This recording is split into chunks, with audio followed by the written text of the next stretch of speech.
Tem água hoje não, Sérgio? Pode Está valendo. água. Vou tomar uma água aqui, convidar a todos. Uma água molhadinha, né? Essa aqui é a coisa boa. Aí é o seguinte, pessoal, vamos continuando o nosso programa aqui. A gente vai continuar sobre esse assunto aqui, que é a questão de exploração de petróleo no Brasil, tá certo? Página 79, é nóis. Produção, Reserva Nacional de Petróleo 2008. Na verdade, né, esse mapa aqui, né, ele já foi reestruturado, porque em 2008, né, nós tínhamos essas bacias importantes aqui, só que nós fizemos outras descobertas, né, e tal. E outra coisa, nós não temos mais o monopólio da Petrobras. Então, outras empresas, né, atualmente umas 35, estão também explorando petróleo aqui no Brasil, tá certo? A maior de todas, disparadamente, é a Petrobras, tem melhor tecnologia e tudo, né? Mas nós não temos mais monopólio. E outra coisa, né, de 2008 até os dias de hoje, nós temos aí uma quantidade de tempo que as empresas não podem parar de ficar minerando para encontrar mais fontes e tudo, né? Então, nós temos, evidentemente, muito mais petróleo descoberto. Aqui, nós temos uma questão interessante aqui, ó. Se você olhar aqui nessa parte aqui do mapa, aqui, ó, blocos de exploração. Nós temos essas áreas aqui, ó, blocos de exploração. Esses quadradinhos aqui, mais ou menos, indicam o total de petróleo que tem nessa região. Então, aqui estamos falando de região amazônica, né? E essa área aqui, né, nós temos prospecção, quer dizer, alguém desceu lá, foi de helicóptero, naquela dificuldade, desceu aqueles equipamentos no meio da floresta, fez uma clareira, fez lá o buraco da prospecção e encontrou petróleo. Então, o Brasil não tem exploração de petróleo nessa área especificamente, sabe por quê? Porque tirar esse petróleo daí ficaria muito difícil, mas o Brasil sabe que lá tem petróleo, ou seja, o dia que nós precisarmos, lá a gente pode encontrar petróleo. O dia que nós tivermos com poucas reservas e tirar o petróleo de lá valer a pena, entendeu? Porque aí vai estar com pouca reserva, aí nós vamos explorar petróleo naquela região lá. Nós temos exploração aqui, as torres, aqui nós temos exploração nessa região mais central aqui, né? Passando por essa região mais central aqui do estado do Amazonas, né? E em alguns outros lugares do Brasil, né? Exploração, o entendimento, né? E a descoberta que nessas áreas tem petróleo, né? Mas não explorando em todas as áreas. Ou seja, nós ainda temos reservas boas, reservas consideráveis. Tá? E nós temos exploração mesmo, de verdade, que eles chamam de onshore, né, que é dentro do continente. Aqui nessa região aqui da divisa, né, Ceará, aqui, Rio Grande do Norte, nós temos aqui nessa região, nós temos exploração aqui no Recôncavo Baiano, certo? Nós temos exploração aqui no Espírito Santo, aqui no interior também, no Paraná. Agora, presta atenção, o offshore é aquele petróleo minerado fora, né, do continente aqui. Então, nós temos aqui essas bacias de petróleo, essas regiões aqui na costa do Nordeste brasileiro, né, vão descendo por aqui, né, e nós temos duas fundamentais.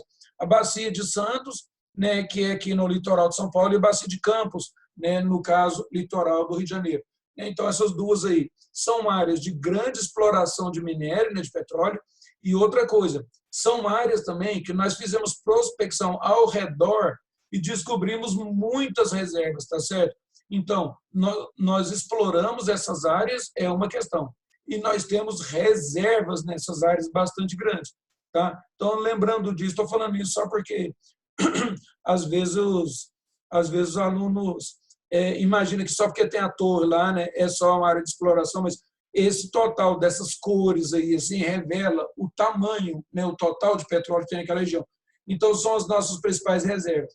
Agora, presta atenção, petróleo, né, e carvão são encontrados em áreas sedimentares, em áreas mais baixas, que receberam sedimentos.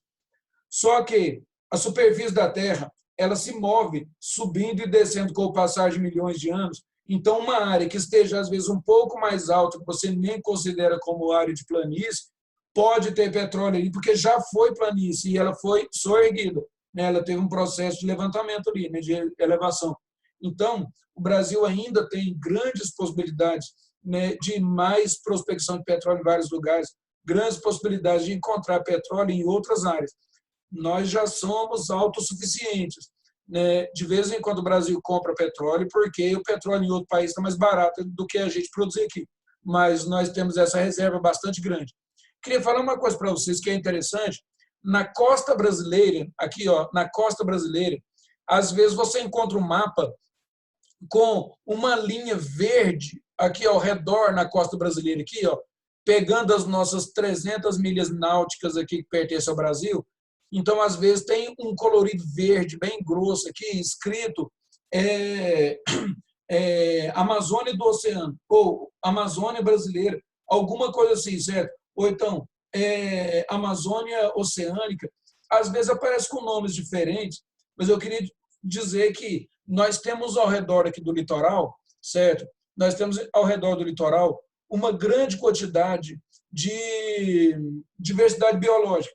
Então, nós temos uma imensa quantidade de crustáceos, nós temos algas, né, bastante interessantes mesmo, em grande quantidade, e grande quantidade de peixes. Né? Então, quando o pessoal fala assim, Amazônia marinha, alguma coisa assim, é porque na floresta amazônica tem uma grande quantidade de árvores, né, de animais diversos, né, de insetos, animais maiores assim e tal, né? Nós temos essa biodiversidade tão rica que o pessoal acaba chamando, né, o nosso litoral também de Amazônia, tá certo? Então, cuidado quando aparecer esse litoral aqui com uma camada verde ao redor dele, está falando sobre isso.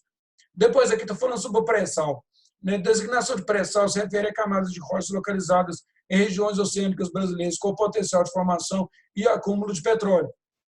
Até agora não justificou o que é pré-sal. Né? Na verdade, essas outras rochas ainda poderiam estar na camada de sal. Na verdade, é porque o pré-sal é encontrado naquelas rochas tão profundas que elas não foram fundo oceânico, entendeu? Porque o fundo oceânico, né, vamos supor, uma determinada rocha, ela é o fundo oceânico, o oceano está encostado nela. Depois, você vai tendo sedimentos caindo ali por cima e vai virando uma camada de sal e outros sedimentos. E o fundo oceânico vai ficando cada vez mais para cima, para cima, para cima. Só que aquela camada lá embaixo já foi o fundo oceânico, tá certo? Então, o pré-sal é você cavar tão profundamente e encontrar rochas que, mesmo que hoje o oceano esteja em cima dela, aquela rocha lá ela é tão antiga que ela não teve contato com a água do mar oceânico. Então, ela não tem sal, ela é o pré-sal, ela está antes do sal. Depois vem a camada de sal, que é a parte superior, que é onde é que nós normalmente tiramos petróleo. Então, a descoberta de reserva de óleo na camada pré-sal representa o início de uma importante fase para o setor petrolífero no Brasil e é vista como a segunda mais importante província petrolífera mundial encontrada nos últimos anos, atrás apenas das reservas encontradas no Rio Orinoco. Orinoco, lá na Venezuela, né? Então, nós temos lá o rio importante e a exploração de minério, né, de petróleo no lago Maracaibo, né? Maracaibo, né? E aí passa lá aquele monte de barcos lá, levando, trazendo esse material. E grande parte desse material é exportado para os Estados Unidos. Então, Rio Orinoco, grande quantidade de petróleo naquela região lá. E se você pensar bem, né, lá é a floresta amazônica, vizinho nosso aqui. Né? Então, nós podemos fazer prospecção em outras áreas da floresta amazônica e talvez descobrir, né, reservas de petróleo tão grandes quanto a do Rio Orinoco, lá na Venezuela, certo? Apenas para o Campo de Tupi, um dos 9 blocos explorados da região, são estimadas reservas de 8 bilhões de barris de petróleo. Né? Então, evidentemente que isso aí ajuda muito aqui no nosso Brasil.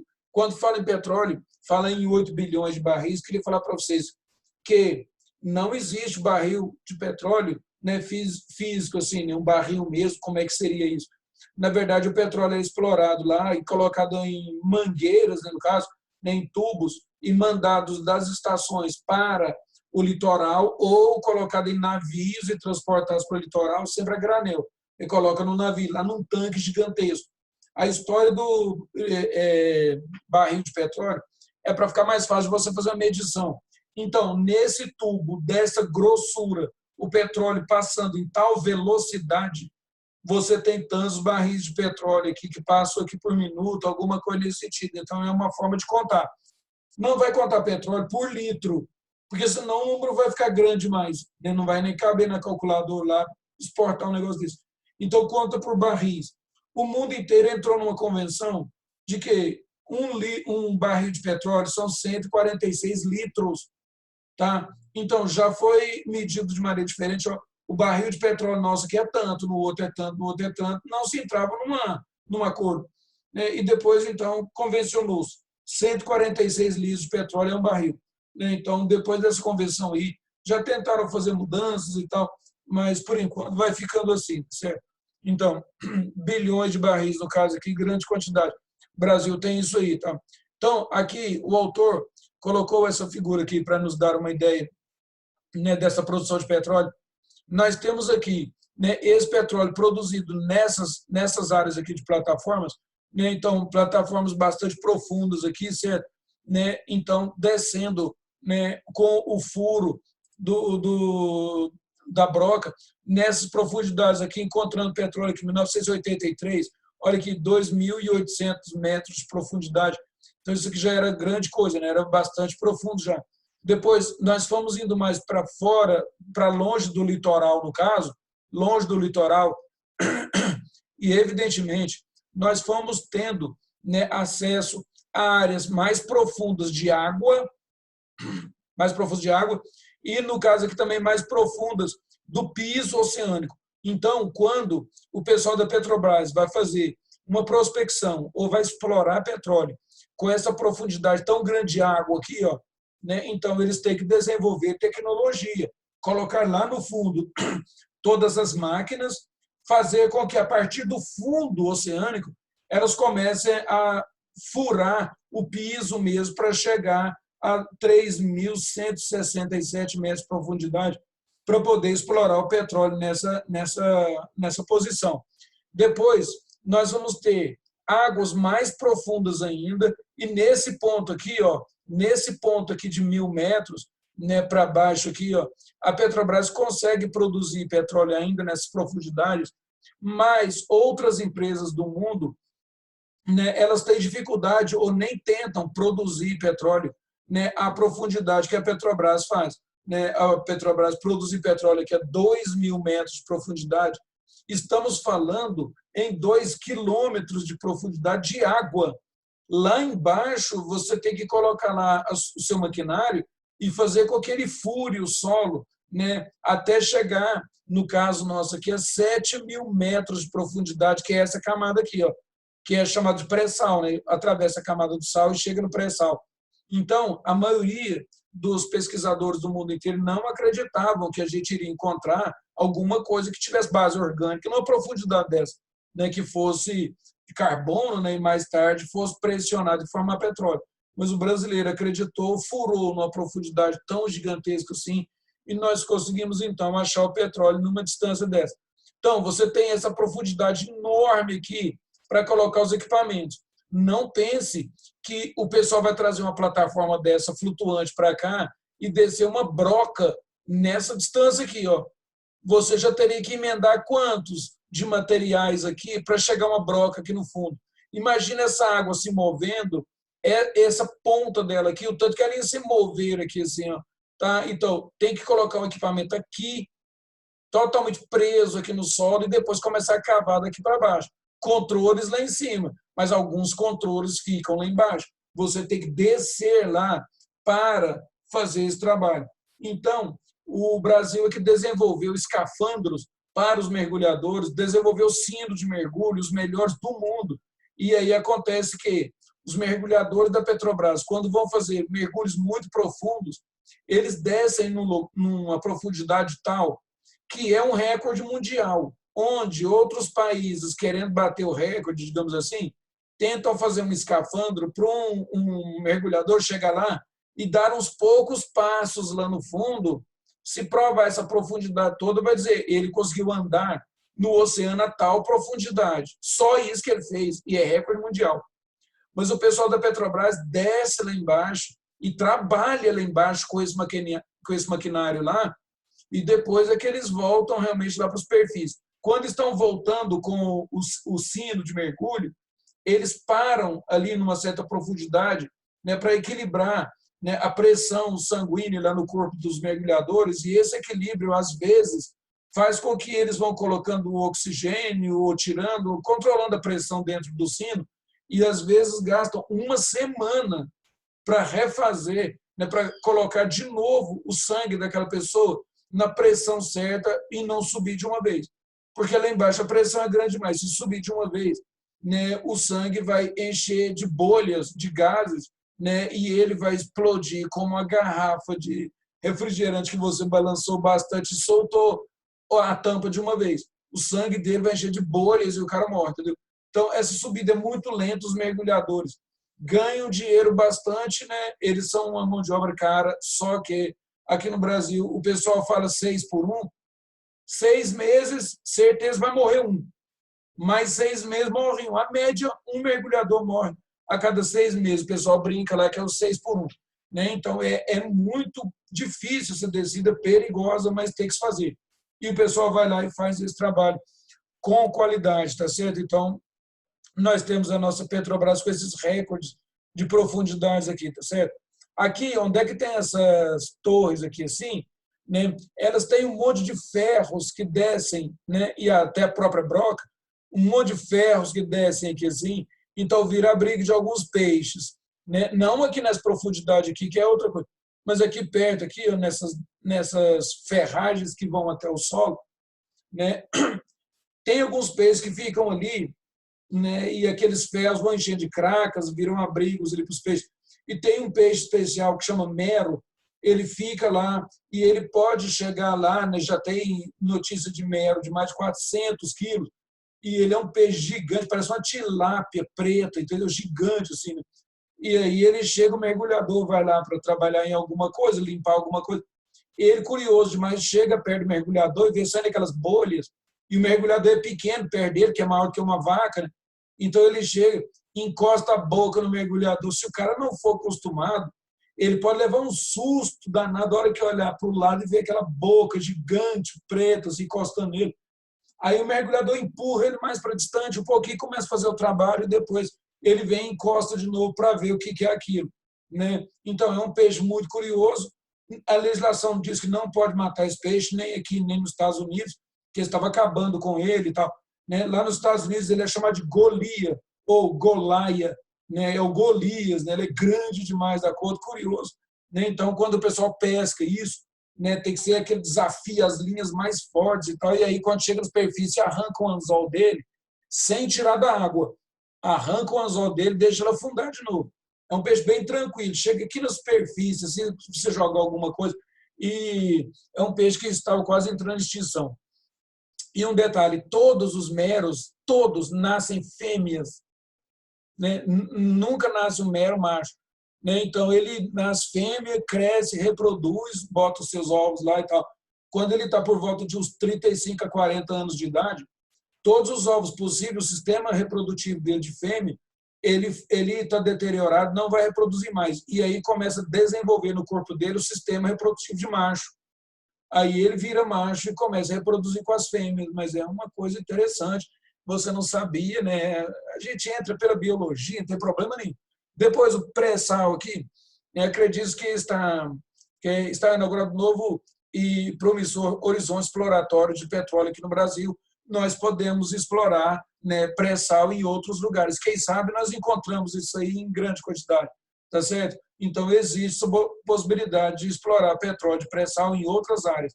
Né? É claro que é difícil, é caro, mas a Petrobras tem bala na agulha para fazer isso. Né? Explorar em outras áreas e provavelmente, né, um dia encontrar mais barris do que nós temos hoje.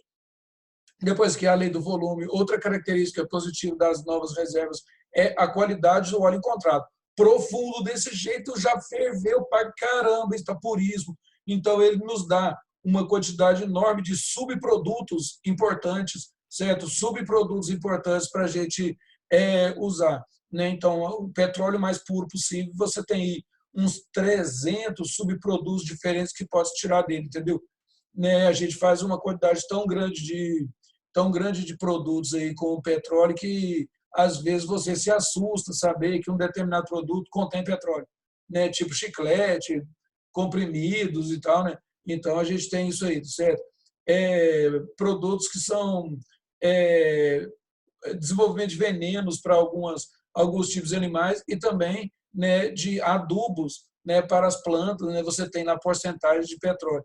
né? Claro que o resto mais fácil que a gente conhece aí são os pigmentos, né? As graxas, os óleos, combustível, né? Mas a gente faz muito mais do que isso, plástico, né? De forma geral.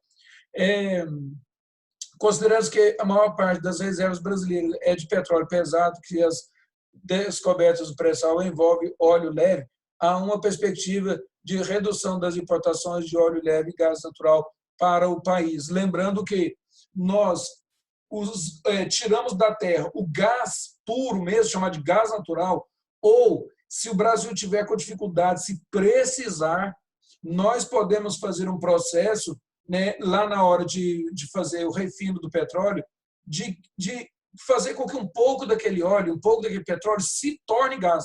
Entendeu? Tem como fazer isso. Né? Mas por isso que a gente fala, né, o gás, né, e aí o pessoal fala gás simplesmente, ou então gás natural, aquele que foi tirado lá da terra, que pode ser usado de diversas formas para nós. Às vezes, então, o gás é simplesmente produzido. Ô, Sérgio, como eles retiram o gás natural? O gás natural é o seguinte, o cara pega aquela broca e vai furando lá assim, e ele fez estudos, ele está também pegando com Deus lá para ter petróleo, porque o estudo só não basta, tem que cavar e encontrar lá embaixo. Agora, quando essa broca vai descendo e encontra uma série de rochas que tem fendas, onde o gás pode ter subido e até se acumulado, ele está furando ali, de repente sai aquele monte de gás lá em cima, porque a broca está furando dentro de um tubo, e aí vem aquela injeção de gás lá para cima, o pessoal já sabe isso, os computadores detectam, os sensores, e aí depois eles tampam aquele cano ali, e aí eles vão colocar equipamentos para saber qual é o total de gás que tem lá embaixo. Por quê? Porque eu posso explorar esse gás, né, e ganhar dinheiro com isso, ou eu encontrei lá um lugar que tem pouco gás, entendeu? Você tem só um punzinho de gás lá embaixo, assim, é melhor jogar isso fora, deixar escapar e continuar furando para encontrar o petróleo, entendeu? Então, a hora que o gás sai aqui na superfície, o pessoal vai estudar lá embaixo o quanto de gás que tem. Se valer a pena, esse tubo que eu furei agora, eu vou só deixar escapar o gás por ele e vou canalizar e mandar isso lá para a cidade. Agora, se for pouco gás, o que eu vou fazer? Isso aí todos vocês já viram, que é o seguinte, naquelas plataformas de exploração de petróleo, já viu que às vezes lá no alto tem uma torre e fica saindo um jato de fogo, assim? Um jato de fogo em cima da torre de petróleo. Então, às vezes aparece aquele monte de fogo, saindo uma labareda lá. É por causa do seguinte, o gás que está saindo não vale a pena ser explorado. Então, eu vou continuar furando para chegar no petróleo. Mas esse gás, eu não posso soltar ele na atmosfera, porque um dia que tiver aquele ar mais parado, esse gás fica aqui ao redor da plataforma e ele não tem cheiro. Ele pode simplesmente causar uma explosão aqui na plataforma. Então, o pessoal joga esse gás lá na superfície, numa torre, lá no alto, e aí, quando o gás dá pressão naquela torre, ela mesma faz a faísca e aquele gás sai todo e vira aquele jato de fogo. Ou seja, eu acabei com o gás. Não tem perigo mais. Então, esse jato que sai no alto da plataforma é o gás que não vou aproveitar. Entendeu? Então, ele sabe que lá embaixo tem muito gás ou tem pouco gás, pela pressão que o gás exerce lá embaixo, pelas fendas que tem na rocha, acumulou muito gás. E eu agora furei, como se fosse uma tampinha lá de refrigerante, e agora o gás sai com tudo. Hein? Então, esses lugares que são assim especialistas em vender gás natural, por exemplo, a Bolívia, depois que esse gás acabar, eles vão ter petróleo? Não, não necessariamente. Sabe por quê? Porque é o seguinte, quando o petróleo está se formando, nós temos lá aquele monte de material líquido que está sendo fervido pela natureza, está fazendo bolha, certo? Aquela bolha que sai de dentro do petróleo ali, porque ele está fervendo, aquela bolha é o gás que está saindo. Agora, presta atenção, esse gás está agora ficando solto no meio daquelas rochas que tem acima do petróleo. Aquelas rochas, elas têm fendas. Às vezes, por aquelas fendas e túneis, o gás vai entrando, e ele sai do rumo que está o petróleo. Esse gás vai parar em outro lugar. Mas ele foi acumulando num bolsão que ele achou lá, uma caverna, fendas nas rochas, ele se acumulou ali e não teve como ele sair lá na superfície. Só que tem uma coisa, esse gás viajou para longe de onde ele foi produzido. Então, lá na Bolívia, no caso, pode ser que o Brasil explore gás na Bolívia e o gás acabe, e a gente fura mais fundo e não tem gás. E aí, deixa eu falar para você uma curiosidade. Esse gás que está na Bolívia, ele pode ter sido produzido aonde? Na Venezuela. Lá na Venezuela não tem essa produção grande de petróleo.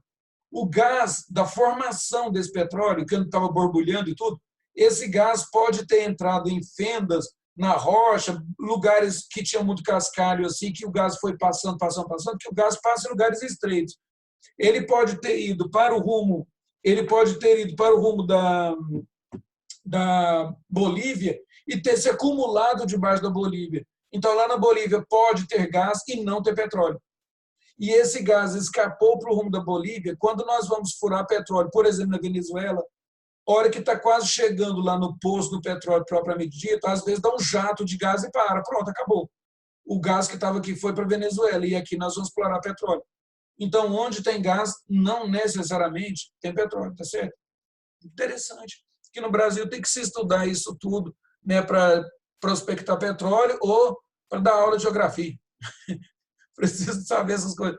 Então, a gente está sempre olhando aí, sempre olhando essas matérias. Sincero, tem muita coisa disponível no YouTube, né? Alguma coisa falando sobre petróleo lá nesses outros canais aí, onde é que tem esses streaming, aí, tem documentários e tudo, né?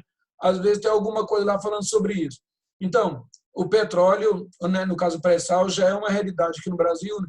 Nós estamos falando aqui, né, de uma estimativa inicial, né, e depois uma possibilidade de crescimento, né, dessa produção aí. Produtividade em alta, né, então a gente tem aqui 42 mil barris, né, depois você passa para 395 mil, 600 mil. Então, nós temos uma produção bastante interessante. Outros países não conseguem ou não tiveram essa ideia de furar na profundidade desta, certo? Então, existem outros países que produzem mais que o Brasil, evidentemente, mas o Brasil tem aumentado a sua produção. Mas eu queria deixar claro para os alunos que nós não temos o objetivo, aquele desespero de fazer o Brasil produzir mais que os outros países e tal, bater recordes e esse tipo de coisa.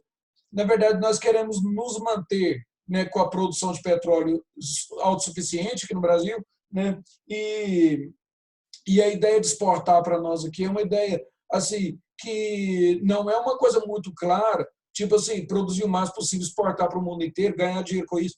Por quê? Porque nós sabemos que o petróleo é finito e um dia nós precisaremos de petróleo e podemos não ter esse petróleo.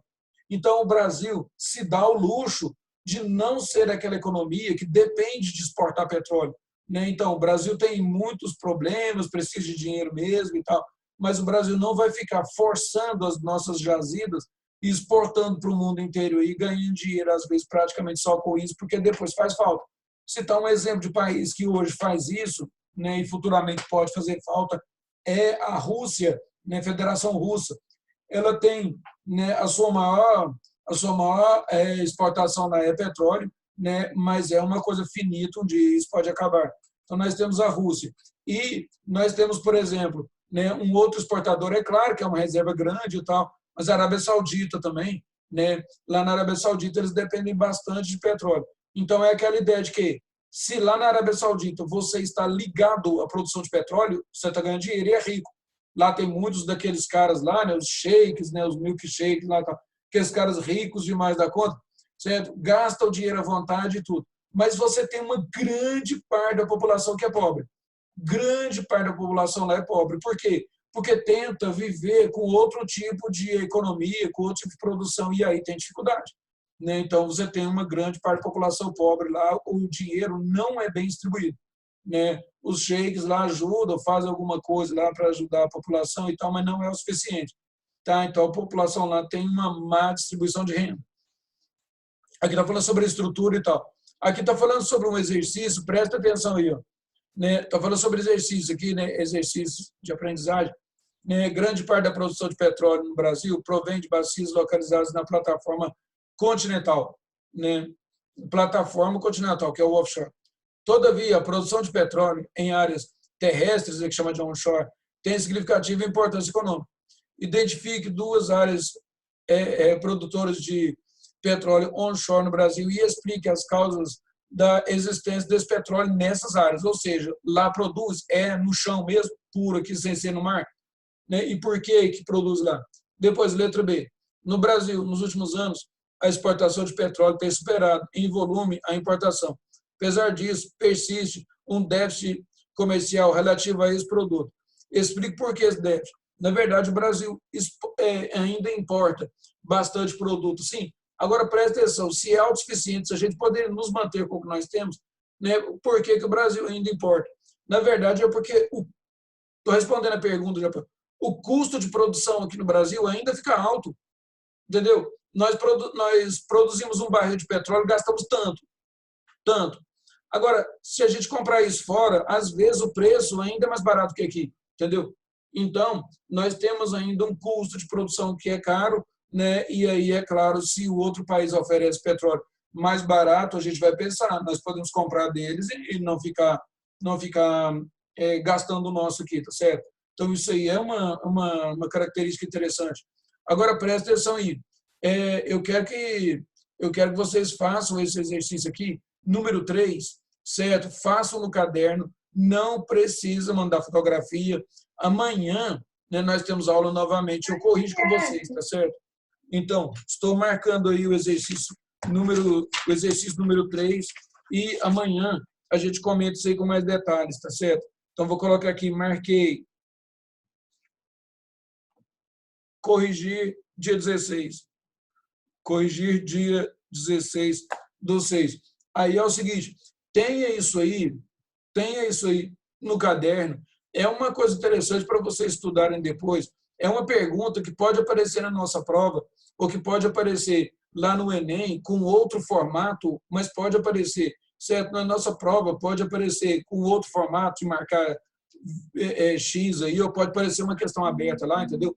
Então, mantenha isso aí, qualquer tipo de informação vale, né? Quando a gente fala, por exemplo, no Enem, o tanto que é exigido do aluno, né? Então, isso aí é importante, né? E eu estava comentando com o terceiro ano, não pense que o pessoal vai adiar o Enem, depois resolver não fazer Enem, né? O ano que vem tem que ter aluno formado no terceiro ano, não vai perder o ano nem nada, tem que ter aluno formado e tem que ter Enem. Senão as faculdades não têm como escolher os alunos que vão começar o ano, né? Então, nós teremos Enem, né? Vai atrasar, mas teremos, né? Então, preste atenção nisso aí. Esse ano vocês ainda vão fazer treinando e tal, mas qualquer informação é importante naquele momento lá que você tem muitas questões, aquela tensão para fazer, né? Qualquer uma pergunta a mais passa você na frente de 50 mil alunos, entendeu?